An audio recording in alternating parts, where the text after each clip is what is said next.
ये मैंने डॉक्टर कृष्ण चंद्रा साहब के जो है ना ये कल्चर तैयार कर रखे हैं।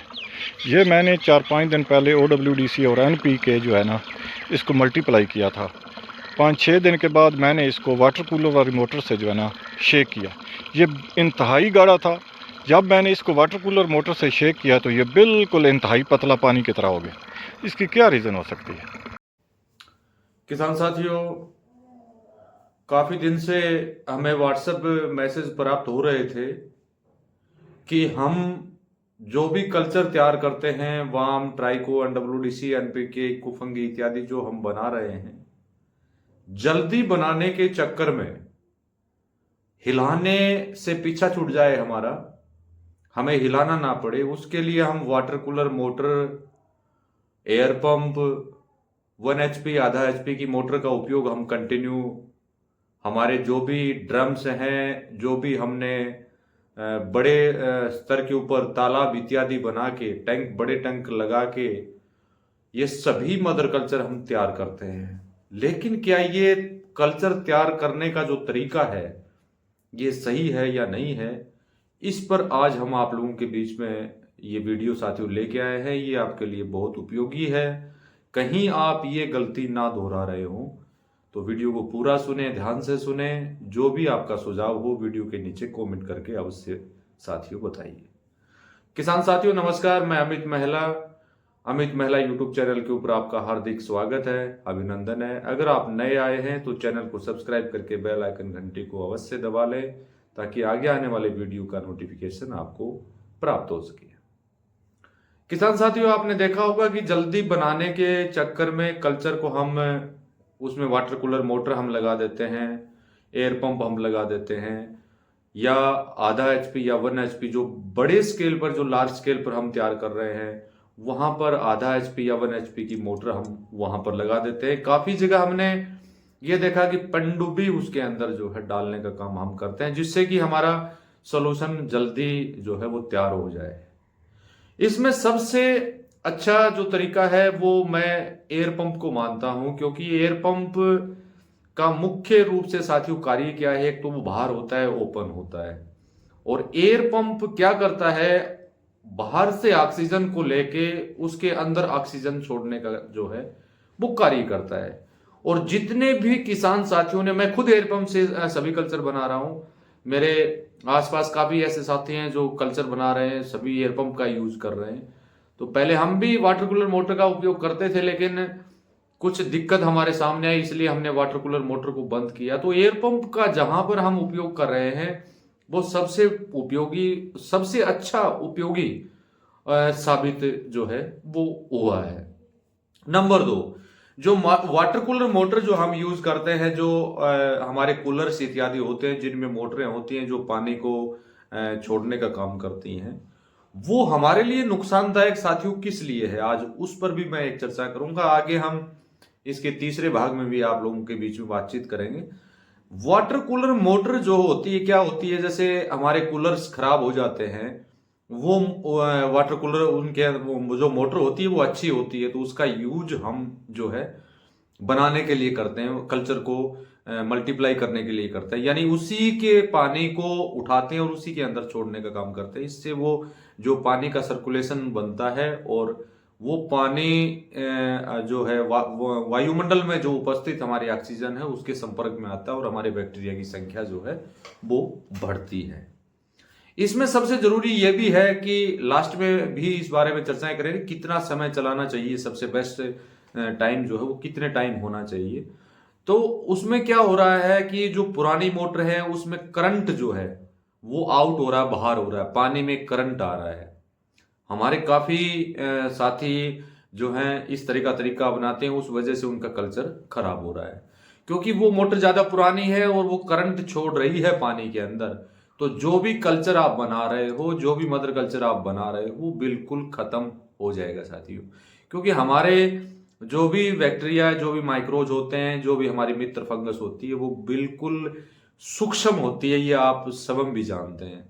और जैसे ही उसके अंदर करंट प्रभावित होगा, तो चलेगा, करंट आएगा पानी में, तो वो धीरे धीरे जो है खत्म हो जाएंगे और लास्ट में केवल टू केवल उसके अंदर बचेगा तो एक पानी बचेगा। और फिर जो है उसका जब आप उपयोग करेंगे तो उसका कोई भी बेनिफिट आपको साथियों नहीं मिलेगा। तो मेरे हिसाब से वाटर कूलर मोटर आप लगाइए, कोई दिक्कत नहीं है, लेकिन अगर लगाते हैं तो ये अवश्य चेक कर लें कहीं उसमें करंट जो है आउट ना हो रहा हो, पानी में करंट ना आ रहा हो। अगर करंट आ रहा हो तो उसको तुरंत बदल देना साथियों सबसे बेस्ट है। उससे अच्छा तो यही है कि आप किसी लकड़ी इत्यादि से उसको हिला लें, प्लास्टिक डंडे इत्यादि से जो है हिलाने का काम करें तो बढ़िया रहेगा। तीसरा, जो हमारी पनडुब्बियां यूज करते हैं, छोटी छोटी पनडुब्बी हमारे पास आई हुई है और उसका उपयोग करते हैं, तो उसके अंदर भी करंट प्रभावित होने की वजह से दिक्कत हमारे सामने आती है। वैसे 1 HP आधा HP की बड़े लार्ज स्केल पर जो बना रहे हैं उसी का पानी उठा रहे हैं, उसी में छोड़ रहे हैं, क्योंकि वो बाहर रखी हुई है, तो उससे कोई भी दिक्कत साथियों नहीं है। वो तरीका सबसे बेस्ट रहता है, उसका उपयोग साथियों किया जा सकता है। तीसरा, चौथा, इसमें जो हम वाटर कूलर मोटर लगा रहे हैं, एयर पंप जो हम चला रहे हैं, और जो हमारी 1 HP की मोटर जो हम चला रहे हैं, आधा HP की मोटर चला रहे हैं, या पनडुब्बी जो हम चला रहे हैं, वो कितने घंटे चलानी चाहिए?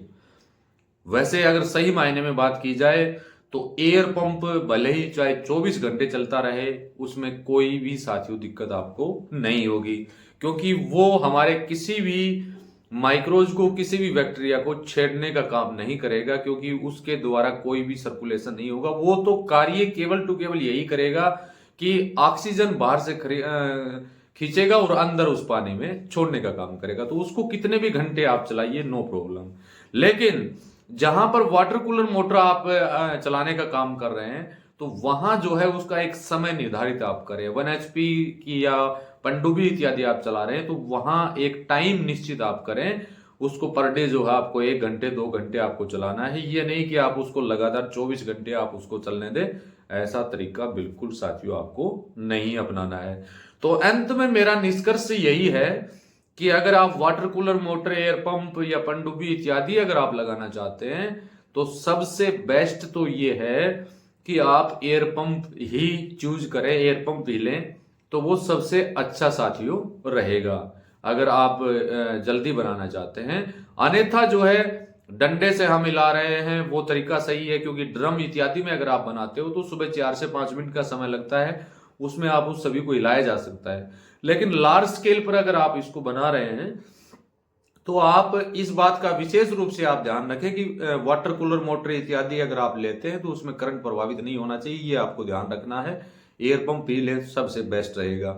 और इसमें एक सबसे अच्छा तरीका भी मैं आपको थोड़ा सा बता देता हूं, जो हमारी चार्जेबल स्प्रे की जो मशीनें आई हुई हैं, जो चार्जेबल हमारी स्प्रेयर की जो मशीनें होती हैं, उसकी मोटर का उपयोग साथियों यहां पर आप कर सकते हो।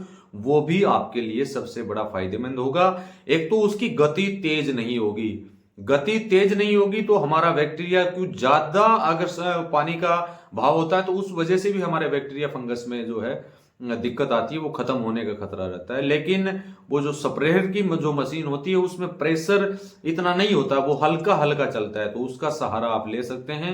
उसका एक कोई ऐसा सिस्टम आप बना सकते हैं जिससे एक स्प्रे की मशीन अगर है तो उससे 4-5 ड्रम जो है आप तैयार कर सकते हैं, और उसको 2-3 घंटे पर डे आप चला दीजिए। अन्य की भांति जो है अगर आप हाथ से हिलाते हैं वो आपके इस ठंडी के मौसम में 9 से 10 दिन में तैयार हो रहा है, तो वो वाटर कूलर मोटर जो स्प्रे का पंप की मोटर या एयर पंप उसके अंदर लगा रहे हैं तो वो 6 से 7 दिन में साथियों आपका रेडी हो जाएगा। तो इस बात का विशेष रूप से आप ध्यान रखें कि वाटर कूलर मोटर और पनडुब्बी जब भी आप यूज करें तो उसमें करंट नहीं आना चाहिए। अगर वो ऐसा आ रहा है तो आपका कल्चर बिल्कुल खराब हो रहा है, और उसको 24 घंटे चलाने की बजाय उसका कुछ टाइमिंग जो है आप सेट करें, घंटे 2 घंटे का, वो सबसे बेस्ट साथियों रहेगा। आपकी जो भी राय हो वीडियो के नीचे कमेंट करके अवश्य बताइए साथियों। इसी के साथ नमस्कार, जय हिंद, जय भारत। ये मैंने डॉक्टर कृष्ण चंद्रा साहब के जो है ना ये कल्चर तैयार कर रखे हैं। ये मैंने 4-5 दिन पहले OWDC और NPK जो है ना इसको मल्टीप्लाई किया था। 5-6 दिन के बाद मैंने इसको वाटर कूलर वाली मोटर से जो है ना शेक किया। ये इंतहाई गाढ़ा था। जब मैंने इसको वाटर कूलर मोटर से शेक किया तो ये बिल्कुल इंतहाई पतला पानी की तरह हो गया। इसकी क्या रीज़न हो सकती है?